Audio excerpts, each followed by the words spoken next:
Hello everyone, मैं हूँ दीपिका। आज की इस वीडियो में आप सुनेंगे भारतीय कलाएं। तो आइए शुरू करते हैं। कलाओं की अपनी भाषा होती है। जैसे हम अपने आसपास के परिवेश, प्रकृति या भावों और विचारों को भाषा में व्यक्त करते हैं, वैसे ही चित्रकारी, संगीत या नृत्य के माध्यम से भी हम अपने आसपास और प्रकृति को अभिव्यक्त करते हैं। हम जो कुछ देखते सुनते हैं उसे किसी न किसी रूप में और नए नए तरीके से कहना या अभिव्यक्त करना चाहते हैं। समुद्र में उठती गिरती लहरों को देखकर चित्रकार उसे रंगों से सजाता है। चिड़िया की चहचहाहट को गायक स्वरों में सजाता है, तो नर्तक मन के भावों को विभिन्न मुद्राओं में सजाता है। कभी चित्रों में तो कभी गीतों में, कभी नृत्य में तो कभी संगीत में यह कहने सुनने की परंपरा सदियों से चल रही है और आज भी नए नए तरीकों में लगातार जारी है। हमारा देश भारत उत्सव धर्मी है। विविधता हमारी पहचान है।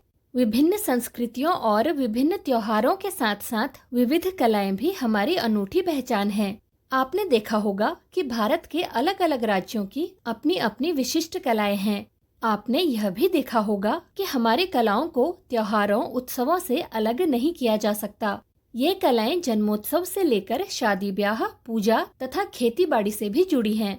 मनुष्य के जीवन से जुड़ी होने के कारण ही भारत की ये विशिष्ट कलाएं विरासत के प्रति हमें उत्साह और विश्वास से भर देती हैं। क्या आपको यह नहीं लगता कि पर्वों, त्योहारों या फिर फसलों से कलाओं का जुड़ाव ही एक ओर इसे केवल मनोरंजन या अलंकरण होने से बचाता है, तो दूसरी ओर यही पहलू प्राचीन परंपराओं की सतत निरंतरता को बनाए रखता है। वास्तव में यही अतीत और वर्तमान के बीच जुड़ाव की कड़ी भी है। अगर हम आज पीछे मुड़कर देखें तो पाएंगे कि जनजातीय और लोक कला शैलियों के सभी रूपों में एक व्यवस्था भी दिखाई पड़ती है, जो आगे चलकर शास्त्रीय कलाओं का आधार बनी। एक बात ध्यान देने की है कि शुरुआती दौर में सभी कलाओं का संबंध लोक या समूह से ही था। बाद में चलकर जब इनका संबंध व्यवसाय से जुड़ा तो व्यक्ति केंद्रित होती चली गई। मध्यकाल तक आते आते साहित्य, चित्र, संगीत, नृत्य कलाएं राजाओं और विभिन्न शासकों के संरक्षण में चली गई और धीरे धीरे शास्त्रीय नियमों में बंधी। वे कलाकारों को अपनी अभिरुचियों के अनुरूप कलाओं को सुव्यवस्थित और परिष्कृत करने के लिए प्रोत्साहित भी करते रहते थे। इस तरह मंदिरों और महलों में विकसित होती हुई ये कलाएं शास्त्रीय स्वरूप ग्रहण करती गई। गुप्त साम्राज्य में तो पराकाष्ठा पर पहुंच गई। भरत मुनि के नाट्य शास्त्र में इनका शास्त्रीय स्वरूप बना, जो कला के लिए अब तक का प्राप्त सबसे महत्वपूर्ण शास्त्र है। शास्त्र ने संगीत, नृत्य, अभिनय कलाओं को एक शास्त्रीय कला का स्वरूप दिया। फिर भी लोक कलाएं अपनी जड़ों से पूरी तरह जुड़ी रहीं। आज की कलाओं की जड़ें लोक में ही हैं, चाहे चित्रकला हो, संगीत कला हो या फिर नृत्य कला। शास्त्रीय और लोक कलाओं के बीच कभी न खत्म होने वाला संवाद ही इनकी ताकत है। चित्रकला। चित्रकारी प्राचीन काल से ही हमारे जीवन का अभिन्न अंग रहा है। जब हमारे पास भाषा नहीं थी तब भी चित्रकारी थी और यही अभिव्यक्ति का माध्यम थी। प्रागैतिहासिक समय में अपने वातावरण, रहन सहन, भावों और विचारों को मनुष्य ने चित्रों के माध्यम से ही व्यक्त किया। सबसे प्राचीन चित्रों के नमूने शैल चित्रों को ही माना जाता है। ये चट्टानों पर प्राकृतिक रंगों से बने हुए चित्र हैं। ये गुफाओं में मिलते हैं। मध्य प्रदेश में भीमबेटका की गुफाएं शैल चित्रों के लिए जानी जाती हैं। इन चित्रों में जीवन की रोजमर्रा की गतिविधियां, शिकार, नृत्य, संगीत, जानवर, युद्ध, साज सज्जा सभी कुछ दिखाई पड़ता है। गुफाओं में कला सृजन की अति प्राचीन परंपरा रही है। एलोरा और अजंता की गुफाएं कलाकृतियों के लिए विख्यात हैं। 4वीं से 6वीं सदी के बीच गुप्त साम्राज्य कलाओं के लिए स्वर्ण युग कहलाता है। अजंता की गुफाएं उन्हीं दिनों खोदी गई। उनकी दीवारों पर चित्र बनाए गए। बाग और बादामी की गुफाएं भी इसी जमाने की हैं। अजंता की गुफाओं के चित्र इतने आकर्षक हैं कि वे आज तक के कलाकारों पर गहरा असर डालते हैं। ऐसा मानना है कि अजंता के दीवारों पर बने चित्रों को बौद्ध भिक्षुओं ने बनाया है। 7वीं-8वीं सदी में चट्टानों को काटकर एलोरा की गुफाएं तैयार की गई। इसकी सबसे बड़ी विशेषता है कि इन्हीं के बीच कैलाश का बहुत विशाल मंदिर है। इन मानुषी कला सृजन को देखकर आश्चर्य होता है। उन दिनों मनुष्य ने इतनी कल्पना कैसे की होगी और फिर उस कल्पना को साकार करने के लिए कितना परिश्रम किया होगा। लगभग इसी समय निर्मित एलिफेंटा की गुफाएं भी मिलती हैं। यहाँ त्रिमूर्ति की जबरदस्त मूर्ति है। दक्षिण भारत के महाबलीपुरम की विशाल मूर्ति कला और तंजौर की चित्रकला कला कौशल के अद्भुत उदाहरण हैं। हम जिसे लघु चित्र के नाम से जानते हैं वे दो प्रकार के हैं। एक स्थायी, जो कपड़ों, किताबों, लकड़ी या कागज पर किया जाता है। इनमें आंध्र प्रदेश और छत्तीसगढ़ की कलमकारी, पंजाब की फुलकारी, महाराष्ट्र की वरली इत्यादि बहुत प्रसिद्ध रहे हैं। इनमें प्रयोग होने वाली सभी सामग्री प्राकृतिक ही होती हैं। इन चित्रों की विशेषता है इनकी विभिन्न प्रकार की शैलियाँ। वनों गांवों के लोग अपनी अपनी पारंपरिक शैलियों में चित्रकारी करते हैं। राजस्थान के चित्तौड़गढ़ के कलाकार लकड़ी के मंदिरों पर चित्रकारी करते थे। इसे किवाड़ पेंटिंग भी कहते हैं। इस चित्रकारी में चित्र के माध्यम से सांस्कृतिक और ऐतिहासिक कथाओं को अभिव्यक्त किया जाता है। उड़ीसा के पटचित्र कथा में कवि जयदेव के गीत गोविंद को भी उकेरा गया है। इसे कागज या पत्ते पर गहरे लाल, काले, नीले रंगों से उकेरते हैं। देखने की बात है कि गीत गोविंद के पदों को नर्तक ओडिसी नृत्य के माध्यम से भी अभिव्यक्त करते हैं। सभी कलाएं एक दूसरे से जुड़ी हुई हैं। मिथिला की चित्रकारी में मधुबनी चित्रकला भी बहुत प्रसिद्ध है। आज भी कलाकार अपनी इस कला को जिंदा रखे हुए हैं। आज के राष्ट्रीय और अंतर्राष्ट्रीय बाजार में भी इन लघु लोक कलाओं की बहुत मांग है। अस्थायी कलाओं में कोहबर, ऐपण, अल्पना, रंगोली जैसी कलाएं काफी प्रचलित हैं। इन कलाओं का संबंध शादी, त्योहार और उत्सवों से है। इन्हें क्षेत्रीय भाषाओं में अलग अलग नाम से जाना जाता है। वास्तव में उत्तराखंड में जिसे ऐपण कहते हैं उसे ही राजस्थान में मंडवा, गुजरात में सत्या, महाराष्ट्र में रंगोली, बिहार में अरिपन, मध्य प्रदेश और उत्तर प्रदेश में चौक पूरना, दक्षिण भारत में कोलम के नाम से जाना जाता है। ये सभी किसी विशेष मांगलिक अवसरों पर बनाए जाते हैं। कलाओं का यह अद्भुत संसार हमारी संस्कृति की पहचान है, पर हम यह भी जानते हैं कि हिंदुस्तानी कला जितनी हिंदुस्तान में दिखाई पड़ती है, इससे कहीं अधिक उसके बाहर भी है। यह ध्यान देने की बात है कि यहाँ की कला अन्य देशों में किस प्रकार विकसित और सुरक्षित है। वास्तव में हिंदुस्तान के अंदर की ही हिंदुस्तानी कला को जानना उसकी आधी ही कहानी जानने के बराबर है। उसे पूरी तौर पर समझने के लिए हमें बौद्ध धर्म के साथ साथ मध्य एशिया, चीन और जापान तक जाना चाहिए। तिब्बत और बर्मा और श्याम में फैलकर नए रूप धारण करते हुए और फुटकर नए सौंदर्य पेश करते हुए हमें इसे देखना चाहिए। हमें कंबोडिया और जावा में इसके शानदार और बेमिसाल कारनामों को देखना चाहिए। यह सच है कि भारतीय कलाओं का विस्तार विश्व के अन्य भूभागों में भी हुआ, लेकिन उन कलाकृतियों के सृजन में क्षेत्रीय विशेषताएं हैं। गांधार शैली में बनी बुद्ध की प्रतिमा और तिब्बत की शैली में बनी बुद्ध प्रतिमा में अपनी अपनी क्षेत्रीय पहचान स्पष्ट दिखाई देती है। संगीत कला। भारत के प्राचीनतम संगीत का वर्णन वैदिक काल में मिलता है। विद्वान लगभग 5000 ईसा वर्ष पूर्व के समय को वैदिक काल मानते हैं।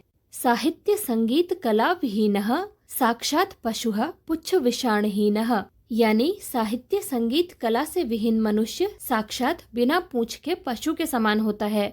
नीतिशतक भर्तृहरि। इस समय में दो प्रकार के संगीत का उल्लेख मिलता है, एक मार्गी तथा दूसरा देसी। मार्गी संगीत धार्मिक समारोहों से जुड़ा था और नियम और अनुशासन से बंधा था। देसी लोक से जुड़ा था। लोक रुचि के अनुसार यह समूह में ही गाया जाता था। सामवेद में गाने के जो निर्देश दिए गए हैं उससे यह पता चलता है कि वैदिक महर्षियों के पूजा और मंत्रोच्चार के तरीके को ही साम कहते थे। हमारे यहाँ आगे चलकर संगीत का जो विकास हुआ इसकी जानकारी बहुत नहीं मिलती। उसका कारण यह भी है कि हम भारतीय दस्तावेजीकरण नहीं करते थे। अन्य कलाओं की तरह संगीत का वर्णन भी भरत मुनि के नाट्य शास्त्र में ही सबसे प्रामाणिक ढंग से मिलता है। यह आज के शास्त्रीय संगीत से बहुत अलग नहीं था। अगर आपने वीणा पर दक्षिण भारतीय संगीतज्ञ को सुना हो तो अंदाजा लगा सकते हैं कि आज से 1000 साल पहले का संगीत कैसा रहा होगा और यह उसके कितना करीब था। भारतीय संगीत सुर, ताल, राग और काल से संबद्ध है। भिन्न भिन्न समय के अनुसार राग भी अलग अलग हैं। जैसे ब्रह्म मुहूर्त में भैरव, मेघ राग का संबंध सुबह से, दीपक और श्री राग का संबंध दोपहर से, तो कौशिक और हिंडोला रात में गाए जाते हैं। अगर आपने भारतीय पारंपरिक वाद्य यंत्रों को ध्यान से सुना और देखा होगा तो आपका ध्यान इस ओर गया होगा कि भारतीय संगीतज्ञ किसी भी वस्तु से संगीत निकाल सकते हैं। वीणा, जल तरंग, रवाब, दो तार या बांसुरी सुनकर आप इस बात को समझ सकते हैं। इन सब में प्रयोग किए जाने वाली चीजें हमारे आसपास के रोजमर्रा में प्रयोग होने वाली हैं। इस अद्भुत विशेषता के कारण यहाँ की कला सबसे अलग है। यह सहजता और प्रकृति से जुड़ाव भारतीय कला की विशेषता रही है। हमारे यहाँ का मुख्य वाद्य वीणा ही थी। क्या आपने कभी सोचा है कि हमारी पुरानी फिल्मों में गायक गायिका नाक से क्यों गाते थे? आज से 2000 साल पहले भी गायक नाक से गाना पसंद करते थे। इसका उल्लेख भरत के नाट्य शास्त्र में मिलता है। संभवतः यह मुख्य वाद्य वीणा के सुरों तक पहुँचने की कोशिश का प्रभाव था। ध्यान देने की बात है कि यह उत्सव और उल्लास भरा संगीत भी धीरे धीरे नियमों से बंधा। इसका भी शास्त्र लिखा गया और बाद में चलकर एक शास्त्रीय परंपरा शुरू हुई। संगीत भी लोक से जुड़ा था। इसमें संस्कार गीत और ऋतु गीत भी खूब मिलते हैं। आपने गिरजा देवी की आवाज में मिर्जापुर की कजरी जरूर सुनी होगी। बच्चे के जन्म पर उत्तर प्रदेश का सोहर और विवाह के गीत सुने होंगे। हरेक वस्तु का स्वागत गीतों से किया जाता है। बंगाल में वर्षा मंगल, बसंतोत्सव, ग्रीष्मोत्सव गीतों के बिना कहाँ संभव है। मध्यकाल तक आते आते अन्य कलाओं की तरह संगीत भी व्यावसायिक हुआ, पर भारत का सबसे अच्छा समय वह था जब संगीत मनुष्य के जीवन का जरूरी अंग था। ऐसी कई कहावतें भी मिलती हैं। नृत्य कला। भारतीय संगीत की तरह नृत्य में भी कम बदलाव आए हैं। पहले के नर्तक और आज के नर्तक भी भारतीय नृत्य कला के नियमों का पालन करते हैं, जिसका आधार है अभिनय। इसका भी मूल शास्त्र भरत मुनि का नाट्य शास्त्र ही रहा है। नाट्य शास्त्र में नृत्य और नृत्य दो शब्द मिलते हैं। ये दोनों अभिनय के ही अलग अलग रूप हैं। नृत्य यानी अभिनय, इसमें शब्द और भंगिमा महत्वपूर्ण है। नृत्य में भाव और भंगिमा महत्वपूर्ण है। भारत लोक नृत्यों से समृद्ध रहा है। हर राज्य के अलग अलग समुदायों की अपनी नृत्य कलाएं रही हैं, जो हमारे रोजमर्रा के जीवन से जुड़ी हुई हैं। जीवन में जितने अनुष्ठान हैं, उन सब से नृत्य कलाओं का भी संबंध है। खेती से जुड़े समुदाय के जीवन में ऋतुओं का बदलना, फसलों की बुआई या कटाई सभी महत्वपूर्ण घटनाएं हैं। ऋतुओं का बदलना उनके पांवों को चंचल कर देता है। वर्षा होती है तो उनके पांव थिरक उठते हैं। भारत के हर राज्य में यही भाव मिलते हैं। कश्मीर से दार्जिलिंग तथा समूचे हिमालय क्षेत्र में एक ओर शास्त्रों और युद्धों को नृत्य कला शालीनता से प्रस्तुत करते हैं, तो दूसरी ओर गेहूं की फसल बोने को ही एक उत्सव बना देते हैं।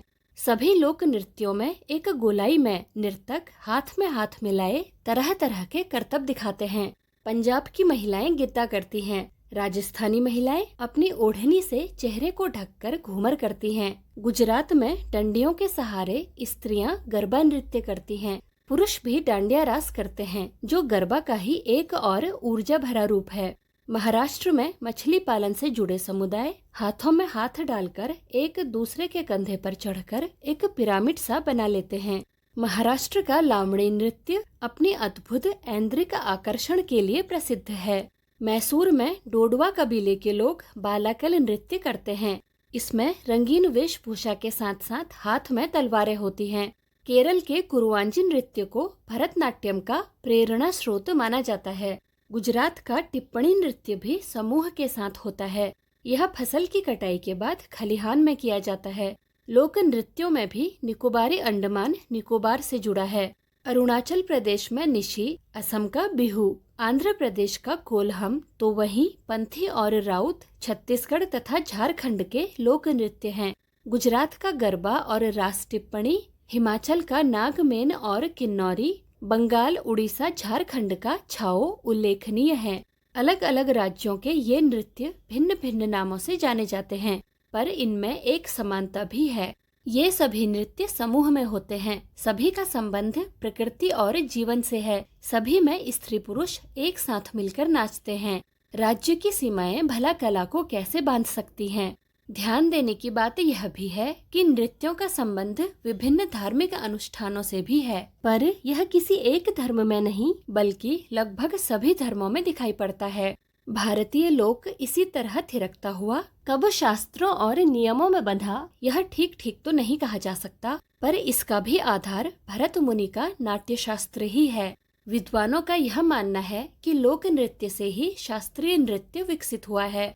भारतीय नृत्य को देखकर कुछ लोग ऐसा सोचते हैं कि यह सिर्फ हाथ और पैर की गति से जुड़ा है। अगली बार आप ध्यान से देखिएगा, भारतीय नृत्य में सभी अंगों की गति लय महत्वपूर्ण है। भारतीय नर्तकों को आँख, भौहों या फिर नासिका के माध्यम से ही खुशी, दुख, क्रोध, विभत्स आदि भावों को अभिव्यक्त करने में महारत हासिल है।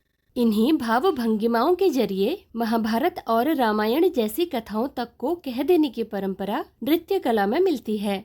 भारतीय नृत्य का सबसे आकर्षक रूप है हाथों की विभिन्न मुद्राएं। इनके माध्यम से मनुष्य के भावों से लेकर जानवरों के भावों तक को दिखाया जा सकता है।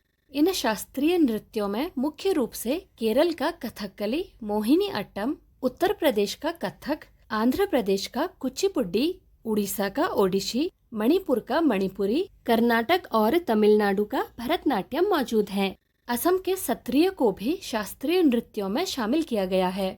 इन सभी का संबंध किसी न किसी राज्य और उनकी परंपराओं से है। क्योंकि इस नृत्य को सीखने के लिए बहुत साधना की जरूरत थी, इसलिए ज्यादातर व्यावसायिक ही सीखते थे। यह संदर्भ भी आता है कि बाद में चलकर महलों में राजकुमारी और राजकुमार भी नृत्य करते थे, पर सार्वजनिक रूप से नहीं। शास्त्रीय नृत्यों के स्वरूप में बहुत परिवर्तन हुआ है। वर्तमान समय में इन्हें देखकर 200-300 साल प्राचीन नृत्य कला से भी इन्हें पूरी तरह नहीं जोड़ा जा सकता। भारतीय कलाएं लोक से शास्त्रीय रूप तक अचानक नहीं पहुंची हैं। वर्षों इनके बीच संवाद होता रहा है। आज के मंचों या फिल्मों में जो संगीत या नृत्य मिलता है, उसमें दोनों का मिला जुला रूप अधिक दिखाई पड़ता है। हमारा ध्यान इस पर भी जरूर जाना चाहिए कि हर एक राज्य में सभी कलाओं के बीच भी एक अंतर संबंध दिखेगा। उत्तर भारत में बांस नृत्य, बांस क्राफ्ट कला या फिर बांस के वाद्य यंत्र इसके उदाहरण हैं। ध्यान देने की बात यह भी है कि सभी कलाएं धीरे धीरे समूह से व्यक्ति कला का रूप धारण करती गई हैं। इसका कारण निश्चित रूप से व्यवसाय भी रहा। सभी लोक नृत्यों में साथ साथ एक ताल में पैरों का उठना, हाथों का एक दूसरे से जुड़ना अपने आप में भारत की अद्भुत साहचर्य और प्रेम भावना के संकेत हैं। क्या यह अनायास रूप से कलाओं में आया होगा? समूचा मानव जीवन, समूची प्रकृति क्या अनायास ही कला का विषय बने होंगे? इनका संबंध भारत की प्रेम भावना के साथ साथ भारतीय संस्कृति में निहित वसुधैव कुटुंबकम की भावना से भी अवश्य होगा। यही कारण है कि यहाँ की कलाओं का मुरीद आज पूरा विश्व है।